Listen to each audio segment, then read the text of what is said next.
Fidèles téléspectateurs de Renouveau TV, bienvenue à cet autre numéro de votre émission Diaspora Info. Diaspora Info, on va parler aujourd'hui de la migration. Pour en parler, notre invité est Dr Brahima Elidiko, coordinateur du projet Migrants au Mali. Bonsoir docteur. Bonsoir. Docteur, vous êtes le coordinateur du projet Migrants au Mali. Pouvez-vous nous présenter brièvement c'est quoi le projet Migrants? Bien, merci de me donner cette vitrine pour parler de notre projet. Le projet Migrants est une campagne d'information et de sensibilisation sur la migration irrégulière. C'est un projet qui intervient à Bamako, à Gao et à Menaka. C'est un projet qui fournit des informations gratuitement, des informations fiables, des informations actualisées sur la migration. Autant sur les contextes des pays de départ, les informations sur les routes migratoires et ensuite les conditions de la traversée de la Méditerranée et les conditions d'entrée et de séjour dans les pays européens. Parce que vous savez, beaucoup de personnes malheureusement sont dans nos pays, aspirent à partir, veulent partir, mais ne savent pas forcément, n'ont pas les dernières informations sur les réalités de la migration. Donc c'est un projet qui informe les gens à la fois à travers Internet. Nous avons un site Internet que vous pourrez ensuite mettre, migrantproject.org, sur lequel nous avons beaucoup d'informations, des ressources sur des vidéos, des témoignages des migrants. Mais nous avons aussi des conseillers bouche à oreille qui interviennent auprès des communautés, qui travaillent avec les mairies pour organiser des séances d'information, d'échange sur la migration irrégulière, les opportunités. Non seulement on donne des informations sur les réalités de la migration irrégulière, mais en même temps, nous parlons un peu des opportunités qui existent. Parce qu'une des choses, c'est de dire aux gens, c'est dangereux, ne partez pas. Et l'autre, c'est de dire, voilà les opportunités locales. En fonction du profil des personnes que nos conseillers, qu'on appelle des conseillers bouche à oreille, rencontrent, on donne ces informations. On organise aussi des séances de sensibilisation au niveau communautaire, dans les marchés, dans les sotramas, sur les places publiques. Mais nous avons aussi 2 lignes d'assistance qu'on peut appeler. D'ailleurs, il suffit simplement de biper ou de faire un message WhatsApp. Et nos lignes d'assistance, ils font un plaisir de rappeler l'intéressé pour donner des informations sur la migration. Et qui sont déjà vos publics cibles? Alors, nos publics cibles sont des jeunes de 15 à 35 ans. Qui sont en réalité les jeunes les plus concernés par cette migration irrégulière, qui sont les jeunes qui sont souvent dans la vie active, qui n'arrivent pas souvent à trouver un travail, qui veulent partir, donc il faut les informer. Et lorsque ici ça ne marche pas, les gens veulent partir. Et donc ces lignes d'assistance les informent en français, en bambara, en peul, en anglais, donc en allemand. Et ensuite, on organise souvent des émissions télévisées, radio. Donc, on essaie, c'est pour dire que le projet Migrants essaie de prendre en compte plusieurs canaux d'information des jeunes de 15 à 35 ans pour les informer sur les questions de la migration irrégulière. Et parlant du concept de la migration, on parle souvent de migration irrégulière, comme vous l'avez bien dit tout de suite. On parle également de migration irrégulière. C'est quoi la différence entre ces 2 concepts? Alors, d'abord, la migration, c'est le phénomène de départ d'une zone à une autre. Et l'immigration? Justement. En fait, la migration, c'est le phénomène de départ d'une zone à une autre. Maintenant, émigration... D'une zone à une autre, ça peut être d'un pays à un autre? Ça peut être d'un pays à un autre, comme ça peut être à l'intérieur d'un pays. Lorsque c'est à l'intérieur d'un pays, on parle de migration interne. Certains vont appeler ça exode rural, lorsque les migrants quittent la campagne pour la ville. Mais on voit de plus en plus aussi des citadins quitter la ville pour aller sur les mines d'or. C'est aussi une migration interne. Maintenant, émigration et immigration sont 2 concepts qui font partie de la migration. Émi, ça veut dire le fait de partir, quitter chez soi, aller s'établir ailleurs. Et immigration, c'est le fait de venir dans un autre pays qui est différent du pays d'origine pour s'y installer et y travailler. Donc ça veut dire que si on est au Mali, on dira les émigrés maliens. Donc les Maliens qui sont partis. Et si on est par exemple dans un pays d'immigration tel que la France ou l'Espagne, on dira les immigrés maliens, donc les Maliens qui sont venus en Espagne pour s'y établir. Donc c'est juste une question de territorialité. Émis, le fait de partir, et Imi, le fait de venir et de s'établir. J'ai quand même décidé qu'on parle de l'histoire d'un jeune homme qui s'appelle Ousmane, qui a décidé de quitter son pays, qui a décidé d'émigrer vers l'Europe. Si la réalisation est prête, est-ce qu'on peut faire passer l'histoire de Ousmane, du jeune émigré? Ousmane. Voilà. Je m'appelle Ousmane. J'avais 11 ans quand cette photo a été prise. J'étais alors insouciant. J'enlace mon père. Ma sœur cadette Fanta assise sur les genoux de notre mère. Ce fut la dernière photo de moi avec mon père. Il est mort peu de temps après. C'était la volonté de Dieu, disait ma mère. Mon père travaillait dur. Il avait à peine le temps de vivre. Il voulait que ma mère soit fière et surtout, il voulait que mes frères, mes sœurs et moi ayons une bonne éducation. Quand il est mort, nous n'avions pas de revenus. J'aimais l'école, mais je devais gagner de l'argent pour aider ma mère. Docteur Eli Diko, responsable coordinateur du projet Migrants au Mali, en suivant l'histoire, le début de l'histoire de ces jeunes, Ousmane, quel commentaire déjà? Alors, en fait, c'est une histoire qu'on a intitulée Au-delà du rêve. Parce que vous savez, partir, c'est d'abord un rêve, c'est un projet. L'histoire d'un jeune migrant malien. Ousmane, c'est un jeune de 17 ans qui est né dans une famille modeste. Et son père est décédé. Donc, finalement, il était avec sa maman. Il a dû abandonner l'école. Il était avec sa sœur cadette. Et bon, il a quand même un oncle en Allemagne. Et tout le temps au grain, sur les réseaux sociaux, Facebook et tout, il voit l'histoire des autres migrants qui sont revenus d'Allemagne, qui sont revenus de la France, qui ont fait acheter telle voiture, réaliser telle chose. Et donc, lui, il va aussi décider de partir. Et finalement, il va entendre qu'il y a des passeurs. Les passeurs, ce sont ces intermédiaires. Avant de parler de ces passeurs, en suivant le début de l'histoire, on a l'impression déjà que les conditions sociales du migrant dès son pays d'origine, quand même, est le départ de toute cette histoire, finalement. Effectivement. C'est-à-dire que partir est dû, en fait, à plusieurs choses. C'est pour ça que la prise de décision, elle s'explique par un ensemble de facteurs. Pour le cas d'Ousmane, c'est la pauvreté, c'est vraiment la misère, c'est le désir de mieux vivre, de créer, d'arriver dans un autre pays, de gagner de l'argent pour pouvoir aider sa pauvre mère et sa sœur à payer, finalement, à faire face aux charges familiales. Et il y a d'autres personnes qu'on voit qui partent pour des raisons de santé, pour des raisons de soins, pour des raisons liées, en fait, à des rébellions, à des guerres. On a aussi des gens qui partent simplement par le désir de vouloir voir ailleurs, parce que à travers vos chaînes de télévision, radio, on entend tellement d'histoires. X est parti, X a réussi. Je prends l'histoire de Gassama, par exemple, quelqu'un qui est parti, qui a pu rencontrer le président français. Donc tout ça, ça donne des illusions que dès qu'on arrive, on peut tout de suite... les rêves américains. Le rêve américain. Dès qu'on arrive tout de suite, on peut être un grand quelqu'un. Il suffit d'aller en Europe pour gagner des choses. Donc, il y a la curiosité, mais il y a aussi ceux qui partent pour des raisons d'études.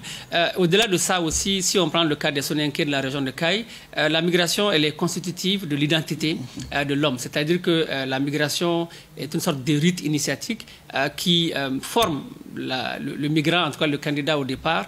Et dans beaucoup de villages de la région de Caille, on préfère donner sa fille à un migrant, quand bien même qu'il est sans papier en Europe, que de donner à un fonctionnaire dont peut-être qu'il va toujours gréver pour bénéficier d'une augmentation ou pas. Donc c'est pour dire qu'il y a des raisons économiques, il y a des raisons sociales, il y a des raisons politiques, il y a des raisons sanitaires, il y a même des raisons environnementales, parce que le Mali est un pays du Sahel. Ok. À présent, voyons voir comment le jeune Ousmane a décidé de partir. La décision. Hé Ousmane, arrête de rêvasser. Quoi de neuf? Rien. Ouais, c'est ça. Allez, dis-nous. Mon oncle a téléphoné hier depuis l'Allemagne. Il veut que j'y aille. Il paiera le voyage. Ous, mon cousin est parti, tu sais. Il n'a même pas réussi à passer la Libye. Il ne peut pas dormir maintenant, je te dis. J'y vais. Ton cousin est faible, tu sais. C'est un voyage pour les hommes. Comment comptes-tu t'y prendre? Je ne sais pas par où commencer. Va voir Sidi au magasin. Il paraît qu'il peut brancher les gens avec un passeur. Je le ferai. Mais réfléchis-y. Tu es juste jaloux. C'est quoi encore cette histoire? Non, mais justement, ça montre quoi? Qu'il y a de la détermination. Lorsque le migrant, le candidat au départ, a envie de partir, rien ne peut l'empêcher. Vous voyez, son ami lui dit, mais c'est pas possible. Il dit non, mais non. Lui, il peut partir parce que son oncle l'a appelé. Et ça montre aussi que partir nécessite la mobilisation de tout un réseau. Souvent un réseau familial, lui dans son cas, c'est son oncle, mais ça peut être un réseau d'amis, ça peut être un réseau de voisins, ça peut être un réseau de parenté, de religion, etc. C'est pour dire que lorsqu'on part, prendre la décision elle nécessite vraiment une conjugaison de plusieurs efforts. À la fois l'aide de la maman, mais l'aide de l'oncle, l'aide de l'ami, et donc pour avoir l'information, pour avoir les ressources financières. Et vous avez parlé des réseaux, on a quand même parlé des trafics à la limite qui est entretenu par ces réseaux. Aujourd'hui, on peut dire, parlant du cas malien, qui anime ces réseaux de migration finalement au Mali? Alors, ceux qui animent ces réseaux sont des Maliens, mais c'est aussi d'autres nationalités. Vous savez, il y a des réseaux à la fois pour avoir les papiers. Par exemple, dans un premier temps, les gens vont faire des passeports, donc il y a tous ceux qui vont s'investir dans ça. Et alors qu'on n'a pas besoin de quelqu'un d'un intermédiaire pour avoir le passeport, il suffit d'aller à la banque, il peut y avoir les deux modalités. Soit on attend la période réglementaire de 2 semaines, on paye 55 000, soit on veut le passeport en une journée, on paye 105 000, et puis bon, en une journée, on a notre passeport. Mais il y a des intermédiaires comme ça, qui ont entendu tellement d'histoires, qui essaient de se spécialiser sur ça et qui rentrent dans ce qu'on appelle des passeurs, certains les appellent des coxeurs.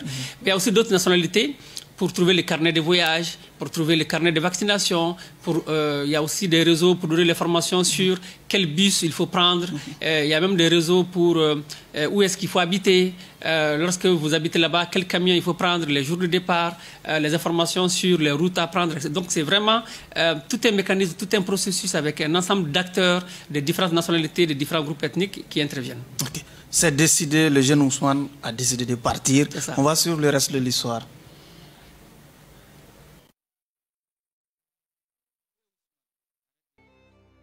Il n'y a pas de route à travers le désert. Pour échapper à l'armée nigérienne qui arrête le convoi et saisit les voitures, les passeurs se forgent leur propre chemin à travers le vaste et inhabité Sahara. Notre vie est entre les mains du chauffeur. Un virage manqué et nous sommes perdus. Il n'y a pas de protection sur les camions. Le soleil nous brûle et le vent du désert remplit de sable nos yeux, nos bouches et même l'intérieur de nos oreilles. Quelques jours après le début du voyage, un pick-up de notre convoi tombe en panne. Les migrants ont de la chance. Ils sont redistribués parmi les autres voitures. Ils se retiennent de toutes les manières possibles par peur d'être laissés dans le désert. Alors que nous repartons, je fixe au long le camion en panne, laissé aussi plus du sable comme beaucoup de camions partiellement submergés que nous avions passés. Qu'est-il arrivé à ces migrants? Docteur Elidiko, la traversée du désert du jeune Ousmane. C'est ça, parce que vous savez, le Mali est un pays semi-désertique sur les 2 tiers. Donc à partir de Douanzan déjà, c'est le désert. Et cette histoire que Ousmane vit finalement, c'est l'histoire aussi des milliers à la fois de Maliens, mais de Congolais, de Burkinabés, d'Ivoiriens, de Guinéens qui passent par Bamako, qui prennent le car et qui vont justement vivre les affres de cette traversée. Et finalement, ce qu'il a dit, c'est au Niger, en 2015, le Niger a adopté une loi qui criminalise le transport des migrants. Parce que vous savez, c'est des camions qui prennent, c'est des pick-up, etc. Et non seulement ces camions peuvent tomber en panne, et donc dans certains cas, ils sont abandonnés en plein désert avec peut-être 5 litres d'eau, 2 litres d'eau, et donc souvent certains sont obligés même de boire leur urine. Mais les pays qui vont traverser au-delà du Mali, donc le Niger, ont signé des conventions avec l'Union européenne, qui font que, par exemple, à Agadez, vous avez un centre. Agadez, c'est au Niger. Agadez, au Niger, il y a un centre qui permet aux gens d'avoir des informations, mais aussi pour demander l'asile, etc. Donc, c'est pour ça qu'il y a beaucoup de personnes. Mais au-delà de ça, le Niger dit toute personne qui transporte un candidat à la migration est un criminel, donc il faut le combattre. C'est pour ça que beaucoup de jeunes Nigériens ont été arrêtés. Et toutes les personnes qui traversent le Niger à travers des camions aussi sont susceptibles d'être arrêtées. Et c'est pour ça que les camions sont obligés de laisser les villes pour se cacher, enfin, en tout cas, essayer de circuler sur le désert en espérant ne pas rencontrer un convoi de militaires ou en tout cas une patrouille de la police ou de la gendarmerie. Parce que si jamais c'est le cas, c'est la prison assurée. Et après, il faut payer, il faut faire un procès, etc. Et ensuite, vous êtes renvoyé chez vous. Et donc, la traversée elle est très difficile. Beaucoup de personnes meurent au cours de la traversée. Il y a des femmes qui sont souvent violées. Il y a aussi des enfants qui peuvent mourir de soif. Dans la traversée du désert des migrants maliens, on parle du Niger, on parle de la Mauritanie, de l'Algérie et de la Libye. Pourquoi spécifiquement ces pays-là, ou bien c'est le corridor utilisé par... Effectivement, c'est une très bonne question. Vous savez, le Mali, quand vous regardez, le Mali est au cœur de l'Afrique de l'Ouest. Et à partir de Bamako, il y a 2 voies qui se dessinent. Une voie, qui est la voie la plus principale, passe par Gao. Et à partir de Gao, soit on descend vers le Niger, donc Agadez, ensuite on va tomber en Libye, et de la Libye, on va en Italie. Soit de Gao, on monte vers Tamaracet en Algérie, et ensuite de l'Algérie, on traverse l'Algérie, on se retrouve au Maroc pour aller en Espagne. Parce que les 2 portes d'entrée de l'Europe, finalement, c'est l'Espagne et l'Italie. Et souvent aussi à partir de Bamako, l'autre voie se dessine, Bamako-Djema, Djema, Nioro du Sahel, Nioro, Gogi, ça c'est la dernière ville malienne au niveau de la frontière, et de là ils vont aller à Nouadhibou en Mauritanie, et de Nouadhibou ils prennent les bateaux pour aller en Espagne. Entre la traversée du désert du Jeune Ousmane et sa traversée de la mer, il n'y a qu'un petit pas, la traversée de la mer. Nous sommes conduits à un bateau pneumatique amarré à quelques mètres de là. Les femmes et les enfants s'assoient au milieu, je m'achevale sur le bord. Un migrant est chargé du moteur. Dès que nous démarrons, le passeur saute du bateau et retourne sur la rive. Après une nuit et un jour de navigation paisible, la mer devient turbulente. Le bateau s'agite, les femmes crient, les enfants pleurent. J'entends les hommes prier Allah. Pétrifié, je m'accroche de toutes mes forces alors que les vagues s'accrochent autour de nous. Je ne sais pas nager. Une fois la tempête passée, nous découvrons que le moteur est en panne. Nous n'avons aucune idée de l'endroit où nous sommes, ni de la direction dans laquelle nous nous dirigeons. Nous dérivons durant des jours. Certains des passagers rencontrent qu'il y a de moins en moins de missions de sauvetage en mer. Bientôt, nous n'aurons plus d'eau. Certains commencent à délirer. Les cris des enfants ne sont plus que de faibles gémissements. Une femme à mes pieds mettant un papier. Si nous ne survivons pas, appelle mon mari. Dis-lui que nous avons essayé. L'aventure mélancolique du Jeune Ousmane, toujours. Effectivement, cet autre extrait est un autre moment difficile dans cette migration irrégulière. Vous savez, quand ils traversent le désert, ils arrivent soit en Libye, lorsqu'ils passent par le Niger, soit ils vont arriver au Maroc ou éventuellement en Mauritanie. Dans les différents lieux, ces différents pays ont signé des conventions avec l'Union européenne. Ils ont formé ce qu'on appelle les gardes-côtes, qui sont aussi des hommes habillés en tenue, qui font la surveillance sur la mer pour empêcher les bateaux de passer. Et tout à l'heure, avant de passer aussi, ils sont dans certains cas obligés de faire appel aux parents pour leur demander un peu plus d'argent parce que la traversée peut coûter 2 000, 3 000 euros, donc c'est 2 millions ou plus, selon les moments, selon les périodes difficiles. Et donc certains n'ayant pas de ressources vont devenir peut-être des esclaves. Et comme on l'a vu le reportage de CNN en Libye, ils vont travailler avec d'autres passeurs qui vont les mettre dans des champs comme bois, etc. Et en Libye, vous savez, par exemple, il y a des milices qui se battent pour le contrôle de Tripoli. Donc ça, c'est pour dire qu'ils sont doublement exposés. Ils n'ont pas d'argent, ils ne sont pas chez eux. Et à tout moment, ils peuvent être vendus, travailler sans rien avoir en retour. Mais et si par chance, ils arrivent à réunir un peu d'argent, ils vont embarquer dans des bateaux de fortune. Et en français facile, c'est quoi? Un bateau de fortune, c'est des petits bateaux avec un petit moteur, c'est comme les pinances. C'est un petit bateau avec un petit moteur, avec un peu d'essence et puis bon, des bidons de 20 litres de carburant qu'on met dans le bateau. Et c'est un des migrants qu'on va choisir qui va devenir le pilote, sachant qu'il n'a jamais piloté ces bateaux. Donc c'est celui qui n'a pas peur avec un GPS, donc un appareil qui permet d'indiquer la direction. Et donc ils vont circuler la nuit au gré des vents. Et souvent, le GPS peut tomber en panne, le moteur peut tomber en panne, et avec, selon comment on appelle ça, la météo, ils peuvent dériver. Et quand ils vont dériver, ils vont se retrouver. Et je ne sais pas si vous vous rappelez, on a vu un reportage sur France 24, où des jeunes Sénégalais se sont retrouvés au Brésil. En fait, leur bateau a dérivé et puis se sont retrouvés comme ça. Et donc, dans ce cas-là, l'eau que vous avez, la ration alimentaire, l'eau, tout ça, ça finit. Donc les gens sont souvent obligés, il y a un qui va par exemple pisser et l'autre va boire l'urine de l'autre parce qu'il n'y a plus d'eau, parce que l'eau de la mer est salée. Et donc c'est pour dire que la traversée est assez pénible, il y a beaucoup de personnes qui perdent la vie et quand je dis ça, je pense aux 376 Maliens qui ont perdu la vie dans les eaux internationales en voulant traverser la mer Méditerranéenne. Entre la Libye et l'Italie, c'était en 2015. Et entre 2015 et 2019, il y a plus de 572 Maliens qui ont perdu la vie. Mais comment les migrants arrivent souvent à tromper la vigilance des gardes-côtes installés par l'Union européenne? Justement, c'est là où il y a la question de la complicité des réseaux de passeurs. Parce que vous savez, dans ces réseaux de passeurs, vous pouvez trouver des policiers, des gendarmes, un boutiquier du coin, ça peut être une vendeuse de galettes, ça peut être un transporteur. C'est vraiment toute la chaîne, toutes les personnes dont ils ont besoin pour pouvoir faire le voyage sont à un moment donné mobilisées. Donc il y a la question de la corruption qui permet à ces réseaux-là de trouver un petit bateau, de trouver aussi, de tromper la vigilance et de voir, même d'avoir un peu l'agenda de la surveillance. savoir à quel moment il y a très peu de surveillance, à quel moment il y a beaucoup plus de surveillance, et quels sont les villages à partir desquels il faut partir, quelles sont les berges qu'il faut utiliser, quelles sont les berges qu'il faut éviter. Okay. Pourquoi on parle plus du nom des villes Ceuta et Melilla dans la traversée de la mer? Oui, alors Ceuta et Melilla, ce sont deux enclaves. Vous savez, quand vous quittez le Maroc... Comme des îles? C'est des îles, effectivement. Quand vous quittez le Maroc, vous devez aller en Espagne. C'est très proche en fait, c'est une quinzaine de kilomètres. Et donc à l'intérieur de la mer, vous trouvez Ceuta et Melilla qui sont deux îles. Ces îles appartiennent à l'Espagne. Donc il y a des barbelés, ça veut dire des murs en fer, comme on voit un peu sur les maisons ici, que les gens essaient de traverser. Donc une fois qu'ils arrivent à traverser, c'est comme si physiquement ils sont en Espagne. Donc là aussi, il y a la Croix-Rouge qui peut apporter les premiers soins, mais ça ne garantit pas qu'ils vont rejoindre l'Espagne continentale, donc la vraie Espagne, parce que là, les Ceuta et Melilla sont des îles. Et en parlant de Ceuta et Melilla, en 2015, il y a eu plus de 6000 Africains qui ont perdu la vie là-bas en voulant essayer de grimper ces murs de barbelés pour pouvoir rejoindre le territoire espagnol. Okay. On va toujours continuer à parler de l'histoire de notre jeune migrant Ousmane. Ousmane, maintenant, il a pu quand même traverser toutes ces péripéties. Le jeune Ousmane est en Europe maintenant. Viens, je vais te présenter aux autres. Les autres? Oui, j'embauche beaucoup de jeunes migrants pour travailler ici. Il pousse la porte et j'ai une sensation de malaise dans l'estomac.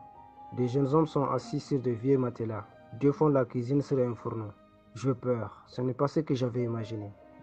Écoutez tous, voici notre nouvelle recrue Ousmane. Il est arrivé en Italie il y a quelques mois. Mokhtar, montre-lui le faisselle. Il commencera demain. Alors qu'Abdoulaye s'en va, Mokhtar me fait signe de m'asseoir sur un matelas. Un autre homme mettant un bol de nourriture à l'aspect trop. Je mange lentement, en cachant les larmes qui jaillissent. La vie à la ferme est dure et impitoyable.